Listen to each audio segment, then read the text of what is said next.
Hello friends, welcome to the HFY Ode, where we bring you new science fiction stories, a new world, a new adventure. And yes, there is no robotic or AI voices here, only real human voices with real human touch. So let's start this journey, and please subscribe my channel if you like the stories and press the bell icon for the latest updates. Let's have a story. Okay. The Galactic Council chamber stretched 300 meters across, carved from a single asteroid's heart. Crystalline walls refracted light from distant stars, casting everything in pale silver. 16 species sat in concentric rings, arranged by a hierarchy nobody questioned anymore. Apex predators in the inner circle, strategic thinkers in the second, support species in the third. Humans got row 7. Back with the Quillari, whose contribution to galactic civilization was mostly decorative bioluminescence, and the Mothkin, who possessed exceptional archival skills, but couldn't make a decision without 3 consensus meetings. Dr. Sarah Voss sat in her assigned seat and tried not to care. She failed. Her government had sent her here as an observer. Code for you get to watch policy happen, but not participate in it. Earth's first representative to the Council in 200 years of membership, and they'd given her a clipboard and a chair that wasn't designed for human anatomy. The seat pressed wrong against her spine. Her feet didn't quite touch the floor. She kept her face neutral, professional. Inside, she cataloged every micro-expression in the room, every posture shift, every flicker of attention. Old habit. Survival skill from childhood, spent reading her father's moods before he could escalate. She turned that hypervigilance into a PhD in xenopsychology and 3 diplomatic postings. Nobody knew. Nobody needed to. The current speaker was a Crithian, Ambassador Vexthar, apex predator species, evolution traced back to ambush hunters on a world with 16-hour nights. His kind stood 3 meters tall, quad-jointed legs built for pouncing, sensory organs that could detect a heartbeat through 50 meters of solid rock. He was talking about resource allocation in contested sectors. Sarah translated, who gets to strip mine the border zones? The Terran delegation has submitted a proposal, Vexthar said, his voice resonating through subvocal frequencies that made her sternum vibrate. We've reviewed it. He didn't look at her. The mathematics are sound. The ethics are quaint. A ripple of amusement moved through the inner circles. We appreciate humanity's enthusiasm, but contested sectors require decisive action, not committee review. Sarah's jaw tightened. She'd spent 6 months on that proposal, contacted 11 species, gathered data on 3 dozen mining operations, built a framework that would have prevented the kind of territorial conflicts that had killed 4 million Quillari last cycle. Quaint. Vexthar moved on to the next agenda item. Sarah made a note on her tablet. Single word, dismissed. That's when she noticed the Vren watching her. Ambassador Thacker, second circle, predator class, but not apex. His species had evolved as pack hunters, smaller than Crithians, faster, meaner.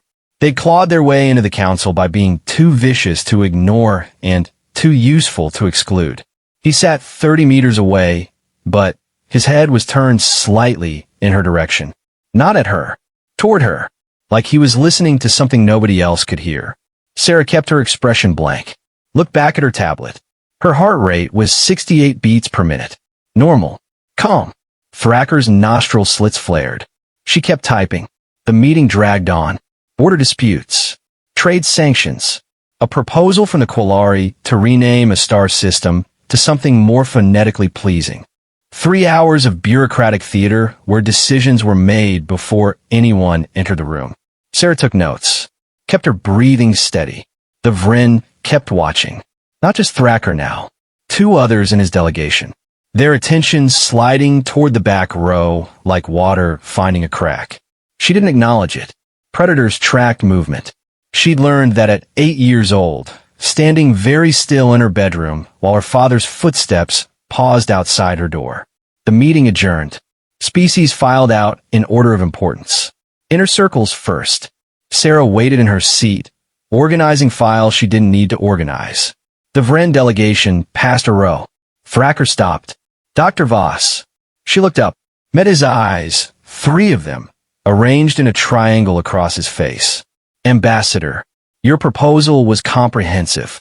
Thank you. It will be ignored. Sarah closed her tablet. I am aware. Yet you compiled it anyway, knowing the outcome. Hope springs eternal. Thracker's head tilted 15 degrees. The angle predators used before deciding if something was prey or threat. You don't hope. You calculate. Sarah stood. The movement put her at chest height to the ambassador. She had to look up. She smiled. Professional. Meaningless. If you say so, ambassador. She walked past him. Every instinct screamed at her not to turn her back. She did it anyway. Made it 5 steps. Your heart rate hasn't changed, Thacker said. Sarah stopped. Since the meeting began.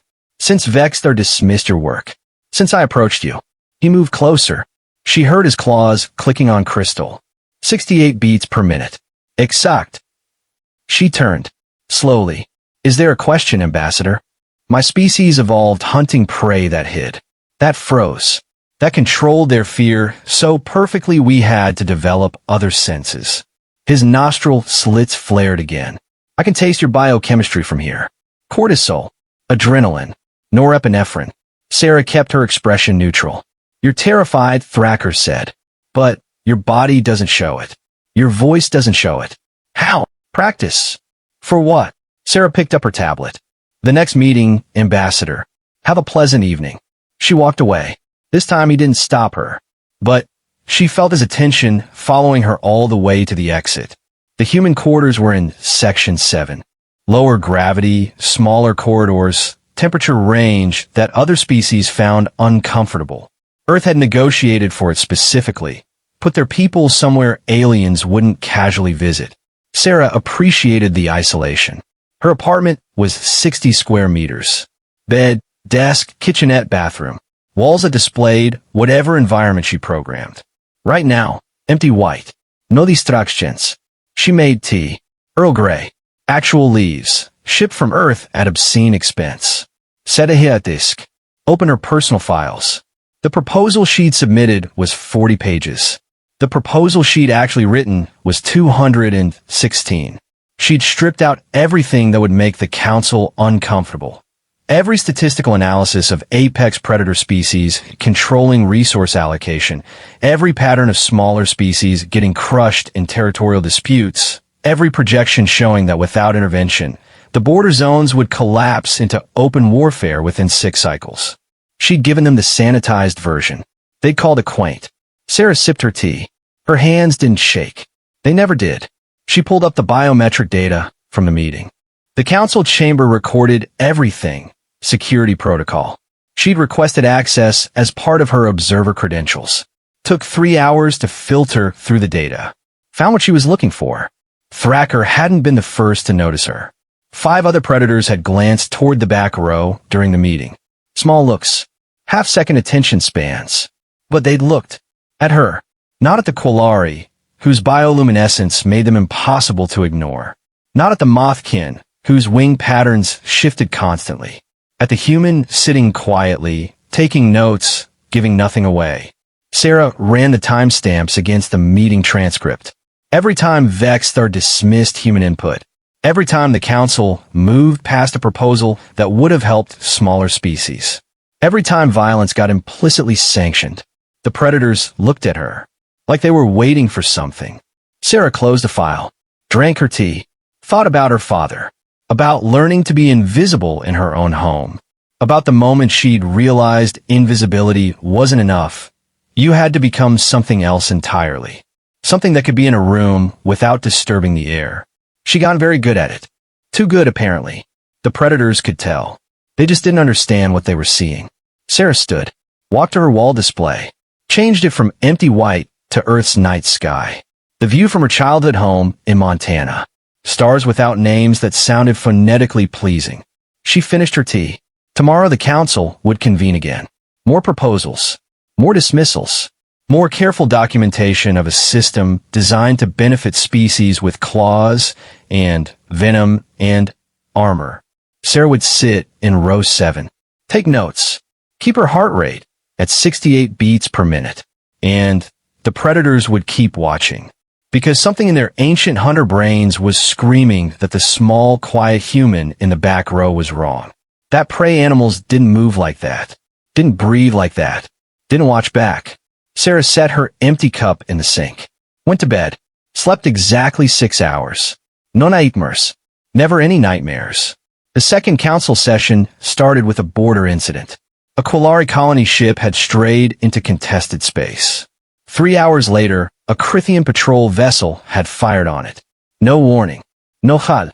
Just plasma cannons until the colony ship stopped broadcasting. 14,000 Quillari dead. The Quillari delegation was requesting an investigation. Sarah watched Ambassador Vex Thar deliver the Crithian response. The territory was marked. The colony ship ignored established boundaries. This is an unfortunate accident, but responsibility lies with the Quillari for failing to observe proper navigation protocols. The Quillari ambassador, a small being whose species communicated primarily through bioluminescence, flickered through a sequence of colors Sarah had learned meant grief, anger, helplessness. Nobody translated it for the council. Any further discussion? Vexthar asked. Silence. Sarah's tablet pinged. Message from Earth's diplomatic corps. Do not engage. Observe only. She read it twice. Set the tablet down. Stood up. The chamber went quiet. 16 species, 300 delegates. All turned to look at the human in row 7. Sarah walked down the steps. Each tier brought her closer to the inner circles. Protocol said she shouldn't be leaving her seat. Shouldn't be approaching the chamber floor without recognized status. She did it anyway. Vexthar watched her approach. His sensory organs tracked her movement. Heat signature, heartbeat, chemical signature. Sarah stopped at the edge of the inner circle. Ambassador Vexthar, I'd like to request clarification. The Crithian's head tilted. Clarification of what? Dr. Voss? The border markings you referenced. The ones the Quillari allegedly ignored. Sarah pulled up a file on her tablet. Projected it to the chamber's central display. These markings, the display showed the contested sector.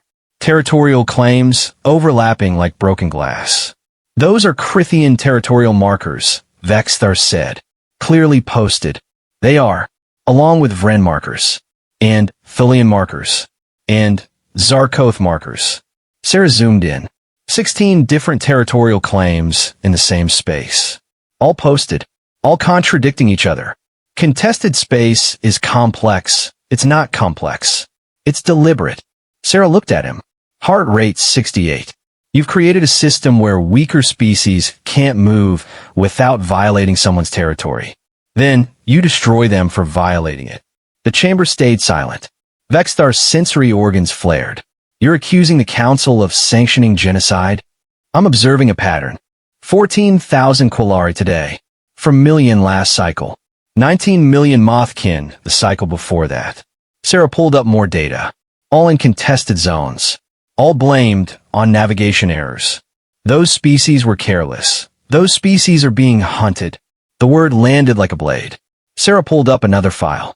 I've analyzed 300 years of council incident reports. Species with apex predator evolutionary history experience 0.03% casualties in contested zones. Species without predator history experience 47% casualties. She let that number fill the display. That's not carelessness. That's systematic extermination with paperwork. Vexthar's posture shifted. Subtle. Combustance. You're accusing the council. I'm presenting data. What you do with it is your choice. Sarah looked at the Quillari ambassador, at the colors flickering across their skin. But stop calling it an accident. She walked back to her seat. The chamber stayed silent for exactly 8 seconds. Then, the Vren delegation started talking. Loud objections. Questions about data, authenticity. Demands for sanctions against Earth for inappropriate conduct. Sarah sat down. Her heart rate was 71 beats per minute. Close enough. The meeting dissolved into chaos. Vexed, they're trying to restore order. 3 delegations demanding apologies. The Quillari ambassador flickering colors nobody bothered to translate. Sarah took notes. Documented everything. When the session finally adjourned, she left quickly. Made it to the corridor before Thacker caught up. That was stupid, he said. Sarah kept walking. Probably. You've made yourself a target.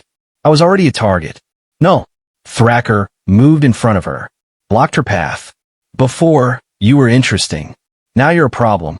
Sarah looked at him, at the 3 eyes arranged in a triangle, at the claws that could open her throat before she could process the movement. Then, I guess we'll see what happens to problems. She walked around him, made it 3 steps. Why aren't you afraid? Thacker asked. Sarah stopped, turned. What makes you think I'm not? Because I can taste fear. I've tasted it on 1,000 species. Yours smells different. How so? Old. Like you burned through all your fear years ago, and now you're just running on the ashes. Sarah's jaw tightened. For exactly half a second, she let her mask slip. Thacker's nostril slits flared. Then she smiled. Professional. Meaningless. Have a pleasant evening, Ambassador. She walked away. Behind her, she heard Thacker say something in his own language. Couldn't translate it. Didn't need to. She knew threat assessment when she heard it. That night, Sarah's personal terminal received a message. No sender ID. No encryption signature. Just 3 words, they're watching you. She deleted it, made more tea, sat at her desk, and pulled up the biometric data from today's session. Her little speech had registered across the chamber. Elevated heart rates in 70% of delegates. Adrenaline spikes. Defensive posturing. Fear. But not from the predators. The apex species, Crithians, Vrin, Thulians, their biometrics had stayed calm. Interested. Like they'd been waiting for something, and she'd finally delivered. Sarah zoomed in on Vextar's data. His heart rate had actually decreased during her speech. Relaxation response. Combat anticipation. The same biochemical signature predators showed before a kill. Sarah closed the file. Changed her wall display to Earth Sky. Thought about the Quillari ambassador. About 14,000 deaths that would get filed as a navigation error. About patterns that persisted because nobody bothered to name them. She named it. Now the predators knew she could see them. Sarah finished her tea. Went to bed. Slept exactly 6 hours. No nightmares. Never any nightmares. But she dreamed about her father anyway. About the summer she turned 13 and realized he wasn't going to stop. About the moment she'd looked at him during one of his rages and understood that fear wasn't going to save her. She'd had to become something else. Something that didn't react, didn't flinch, didn't give him the response he wanted. It had taken 3 years, but eventually he'd stopped trying. Not because he felt guilty, because she'd gotten boring. Sarah woke at exactly 0600. Made coffee. Pulled up the council agenda for the day. Resource allocation hearings. The border zones again. She got dressed. Walked to the council chamber. Took her seat in row 7. The predators were already watching. Sarah opened her tablet. Heart rate, 68 beats per minute. She smiled. Not the professional mask this time. Something with teeth. The meeting began.